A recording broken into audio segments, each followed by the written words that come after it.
Welcome to Wednesday Words for September the 17th, 2025, here on Following Him, the Disciple Life. Let's take a moment to discuss the word Rabbi. Now, this may be a word that brings a caricature to your mind. It might be a word that you associate solely with Judaism. It's a biblical word. It is a New Testament word, derived from the Hebrew word Rav, which means master. Put an I on the end, at least when you're transliterating into English, you put an I on the end. It becomes Rabbi, and hence was carried over actually into the Greek New Testament, which does have some Hebrew and Aramaic terms. And this term, even though derived from Hebrew, was used by Aramaic speakers. This word is used to refer to John the Immerser. It is used in numerous places to refer to Jesus.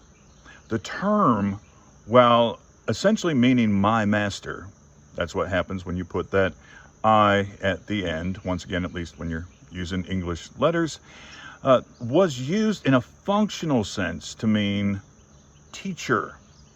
And that is how we see John define it in John 1:38. There he's not giving a literal translation, but essentially a functional translation, because this term that meant my master, they used for these very specific teachers in Judaism in the first century. These teachers that had disciples. Well, Jesus is our teacher.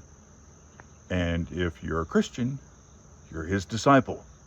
So this term means, originally, my master, was used to refer to teachers, but keep in mind, this is more than just a teacher like that stands in the front of a classroom.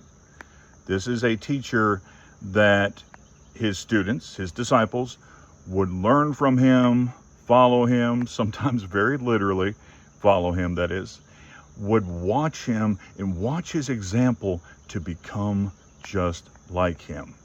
And according to Matthew 23, verse 8, Jesus is our teacher now. He is the final rabbi. So rabbi, it means teacher, but it's way more than how we think of a teacher today. And yes, it does have application to the Christ, who is now our rabbi.